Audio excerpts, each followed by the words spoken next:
On the night of February 27, 2021, Brian Cohee's family had a huge scare. Brian is 19 years old and had taken his car out for a spin again that night. But the nighttime drive ended in an accident. Brian Cohee Jr. drove his car into the middle of the Colorado River. The young man was able to save himself and fortunately was not injured. Apart from a big scare and wet clothes, he got away unscathed. But when his parents helped Brian pull the car out of the river, the Cohee family's life changes abruptly. Because in Brian's car, his parents find something they never would have expected: a large knife. And in his bedroom, an even more gruesome discovery awaits his parents: a severed human head.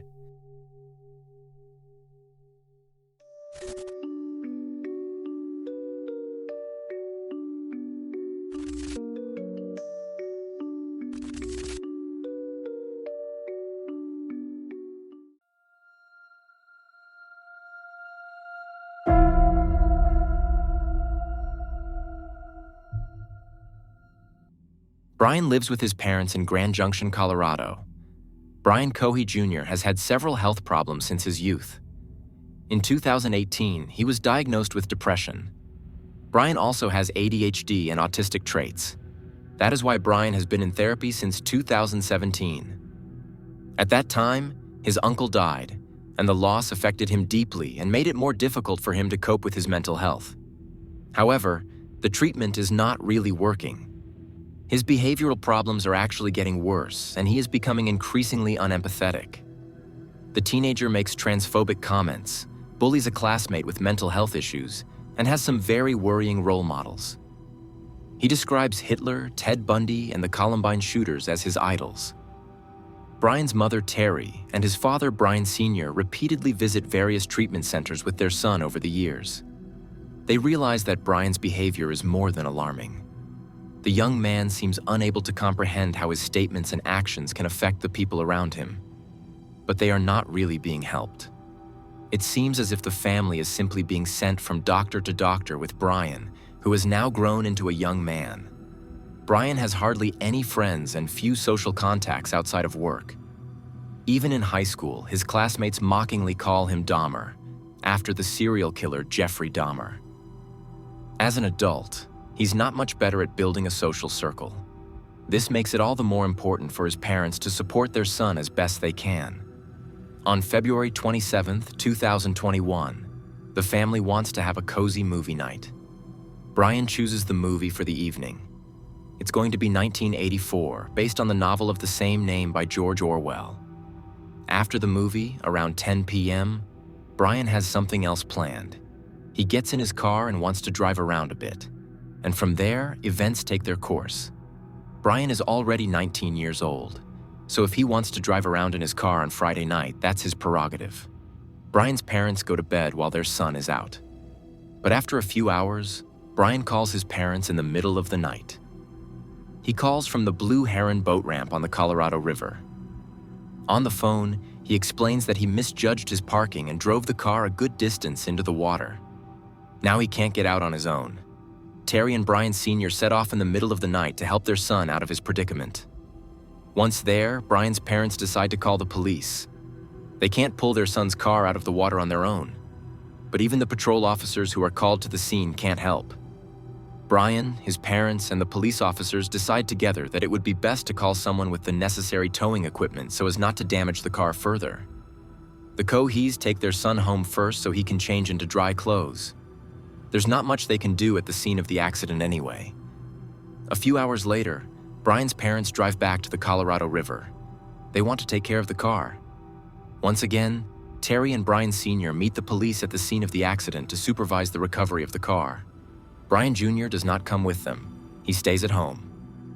When the car is finally pulled out of the river, the police officers notice something strange. The already murky water around the car turns a dark red. It looks as if blood is running out of the car into the river. Brian's mother immediately calls her son to see if he is okay. The police officer fears that Brian may be injured and may not have noticed it due to his elevated adrenaline levels. But Brian waves it off. He says he is fine and cannot explain why there would be red liquid in his car. The car is handed over to Terry and Brian Sr. and taken to the Cohees' house. On March 1st, Brian Sr. gets to work. He has agreed to clean the car for his son. After the incident with the Colorado River, it is quite dirty. But while the father is cleaning the car and trying to assess the damage, he makes an alarming discovery. He finds a knife in the glove compartment. Neither he nor his wife can explain why Brian Jr. would be carrying such a stabbing weapon in the glove compartment. Brian's mother, Terry, goes into her 19-year-old son's room. He's not at home. He's visiting a friend. Terry takes this opportunity to look around her son's room.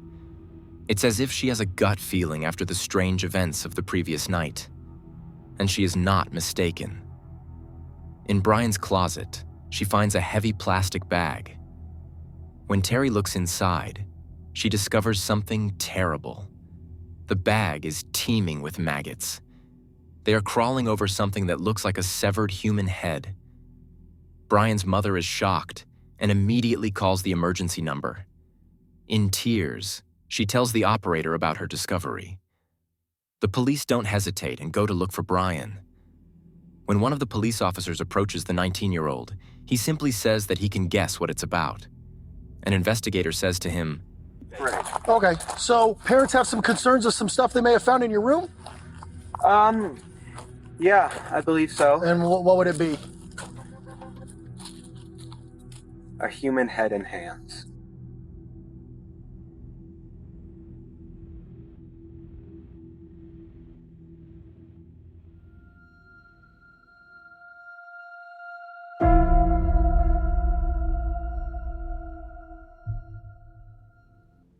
Warren Barnes is well known in Grand Junction, Colorado.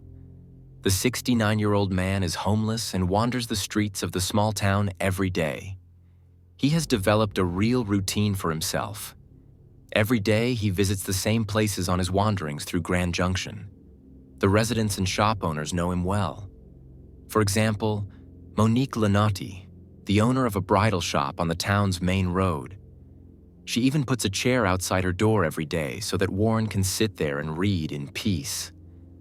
Warren loves literature and is always out and about with at least one book in his hand. He is simply part of the townscape in Grand Junction. Most residents are happy to help the 69-year-old with food or small donations of money.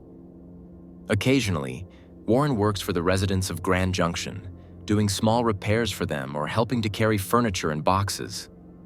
Warren always seeks conversation with his fellow citizens and has a kind word for everyone. He spends the night of February 27th to 28th near Crosby Avenue, where he lies down to sleep under a bridge. During his nighttime joyride, Brian Cohee Jr. drives past the sleeping Warren and sees him as an ideal murder victim.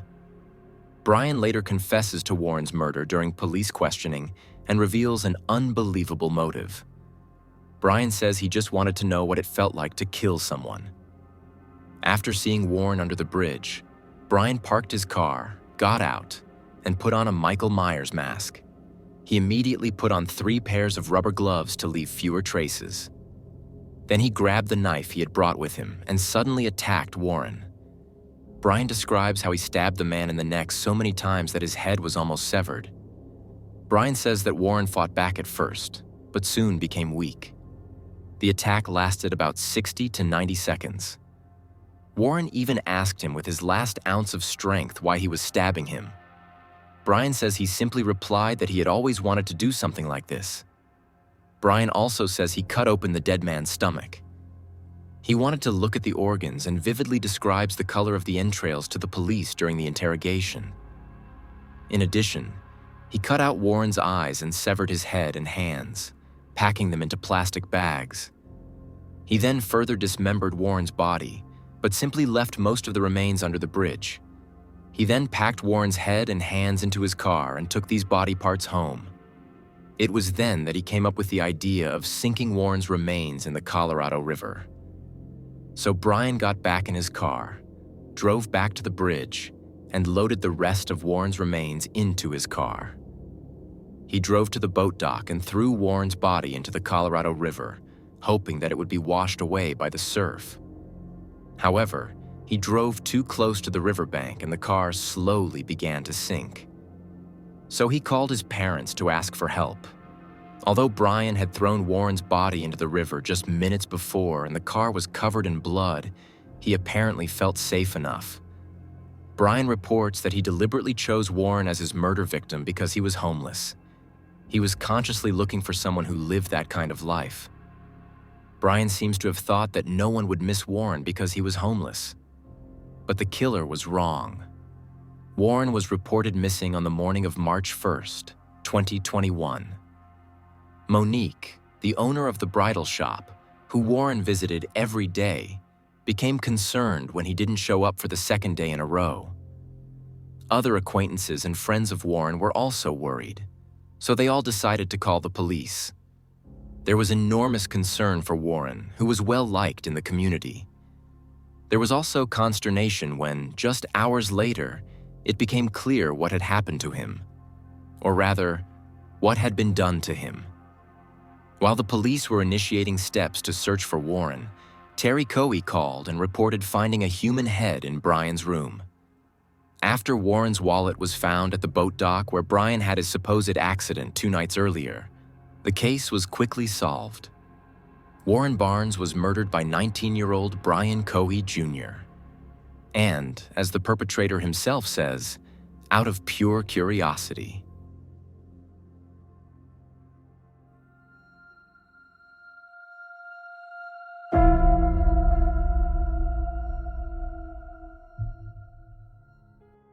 Although the murderer made a more than comprehensive confession during the initial police interrogation, his tactics changed during the trial. Brian Cohee Jr. insisted that he was not criminally responsible.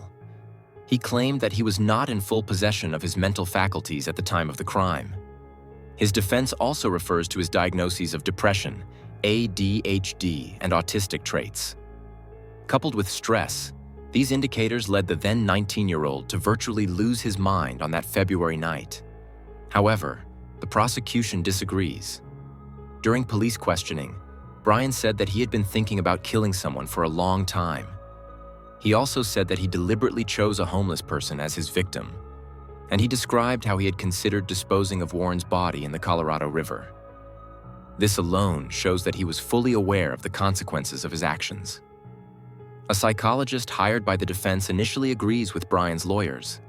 The psychologist says that Brian's previous illnesses may well have triggered a psychotic episode that led him to become a murderer. However, 2 independent psychologists later come to a different conclusion. According to them, Brian was of sound mind when he murdered Warren.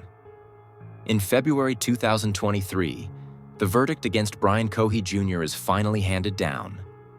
He is found guilty of the murder of Warren Barnes and sentenced to life imprisonment. He cannot be found not guilty by reason of insanity, nor will he be eligible for parole. At the age of only 21, it is clear that Brian will never leave prison again because he took the life of a vulnerable person just like that. In November 2021, a memorial to Barnes was unveiled in downtown Grand Junction. It is a sculpture designed by a local artist who was once homeless himself. He crafted a chair out of iron and wood, on which a stack of books rests. It is a tribute to Warren, who always carried a book with him.